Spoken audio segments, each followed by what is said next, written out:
Boa tarde, está a ouvir a Rádio França Internacional, emissões em língua portuguesa. São 17 horas aqui em Paris e em Luanda.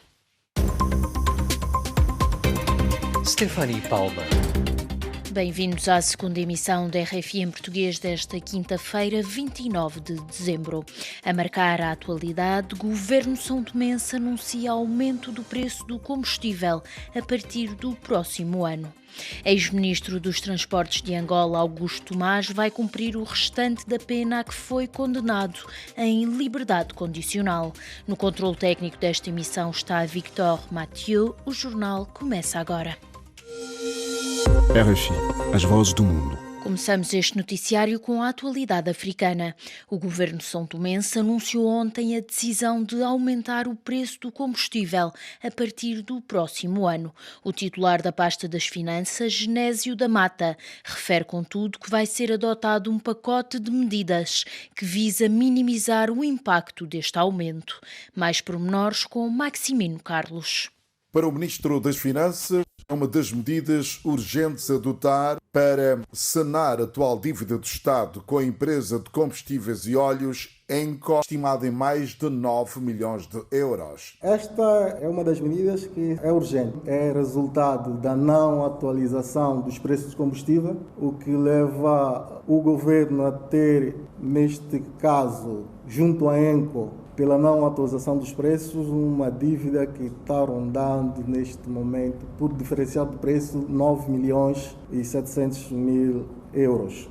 Em 2023 será implementado o Imposto sobre Valor Acrescentado, IVA. Não há ainda uma data definitiva para a sua implementação, segundo Genésio da Mata. Não temos ainda condições efetivas para a sua introdução em janeiro, não, mas todo o primeiro semestre do próximo ano, vamos trabalhar no sentido de criar as condições para a sua implementação. Reduzir ou isentar algumas taxas sobre certos produtos para minimizar alguns custos é um dos objetivos do Governo, como acrescenta o Ministro das Finanças. Vamos também eliminar a duplicação de taxas que atualmente é praticada relativamente às mercadorias que são transportadas para a região autónoma do Príncipe. Maximino Carlos, São Tomé, RFI.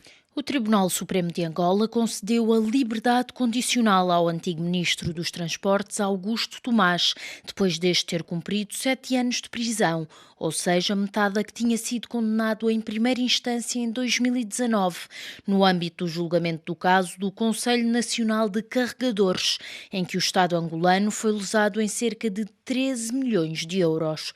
Mais pormenores com Avelino Miguel. O Tribunal Supremo de Angola publicou em Luanda um acórdão que concede liberdade condicional ao ex-ministro dos Transportes, Augusto Tomás, por ter cumprido metade da pena de prisão de 7 anos. Augusto Tomás, que foi condenado a 14 anos de prisão no mediático processo judicial do Conselho Nacional de Carregadores em 2019 pelos crimes de peculato, violação das normas de execução do plano de orçamento sob forma continuada, de abuso de poder sob forma continuada e de participação econômica, a sua pena foi reduzida para 7 anos pelo plenário do Tribunal Supremo. De acordo com o acórdão do Tribunal Supremo, na sua condição jurídica, Augusto Tomás fica obrigado a residir em Luanda e a pagar o total da indenização a que foi condenado. A sua pena termina em janeiro de 2024. Entretanto, a defesa de Augusto Tomás solicitou, ao abrigo da lei, a liberdade condicional do mesmo no passado mês de abril, petição que lhe foi negada pelo Supremo Tribunal, alegando a gravidade dos crimes a que foi condenado, entre outras razões. Augusto Tomás foi um dos principais ministros do ex-presidente José Eduardo dos Santos. Avelino Miguel, Luanda, RFI. 2022 está prestes a terminar. Na região do Sahel foi um ano de instabilidade, com 2 golpes de Estado no Burkina Faso e um azedar de relações entre o Mali e as tropas estrangeiras presentes na região, nomeadamente as francesas, que acabaram por sair totalmente do Mali. Para Régio Conrado, investigador do Instituto de Estudos Políticos da Universidade de Bordeus, esta situação não pode ser unicamente explicada pela alegada presença de milícias russas no terreno. Segundo defendeu, França não conseguiu lutar eficazmente contra o terrorismo no Sahel. Ouçamo-lo.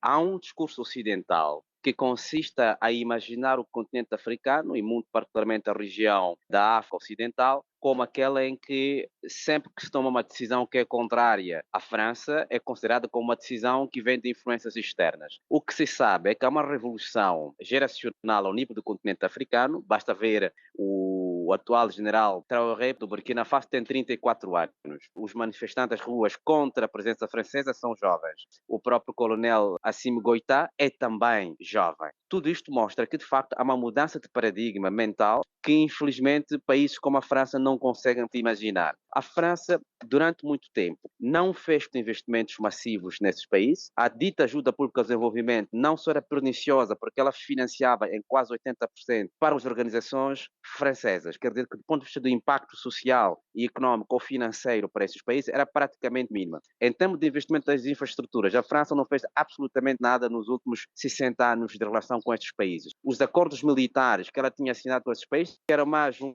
instrumento de controle do que necessariamente de cooperação militar. E estes aspectos todos, a França não consegue compreender que hoje praticamente não são aceitos pela nova geração. Então, com a intervenção da Rússia, a intervenção da Turquia, da China e até de países como a Arábia Saudita, que também estão profundamente ativos nesta região, os países do Golfo Pérsico, obviamente que tudo isto mostra que há uma mudança de paradigma na forma como é que se imagina as relações estratégicas com os outros países. A França hoje não constitui verdadeiramente uma aliança útil para esses países.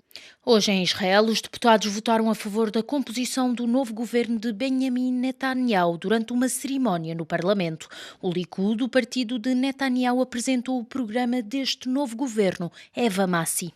São 3 os objetivos principais de Benjamin Netanyahu para o seu novo governo: impedir que o Irão adquira armas nucleares, desenvolver as infraestruturas tecnológicas e normalizar as relações com os países árabes. O programa do Likud, o partido de Benjamin Netanyahu, juntamente com os seus aliados ultra-ortodoxos e de extrema-direita, assenta também na expansão da ocupação israelita na Cisjordânia, um território ocupado desde 1967 e habitado maioritariamente por palestinos. O Likud mencionou igualmente em comunicado os pedidos dos seus aliados de extrema-direita para que os agentes de segurança tenham maior margem de manobra no uso da força na Cisjordânia. O objetivo deste novo governo do Estado hebraico é também prosseguir com a normalização das relações com vários países árabes, como foi o caso em 2020 com os Emirados Árabes Unidos e o Bahrein e posteriormente com o Sudão e Marrocos. O próximo será a Arábia Saudita, declarou Netanyahu no Parlamento. Considerado como o mais à direita da história de Israel, o novo executivo israelita já suscita numerosas preocupações.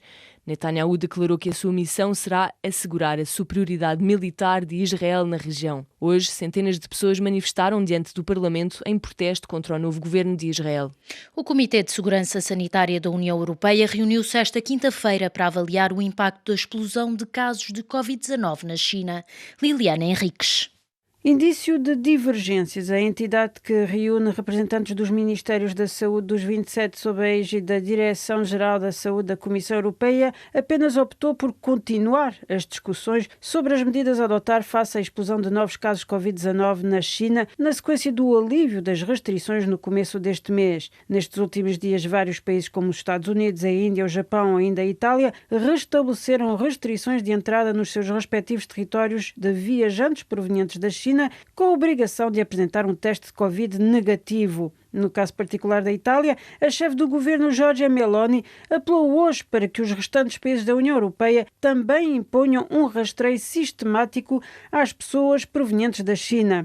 Aqui em França, o presidente Macron recomendou ao governo medidas adaptadas sem entrar em detalhes. De acordo com a imprensa chinesa, estão a ser reforçadas as capacidades sanitárias do território, as autoridades não escondendo algum receio perante as possíveis consequências das fortes concentrações de população podendo acontecer por ocasião da celebração do novo ano chinês a partir do próximo dia 22 de janeiro.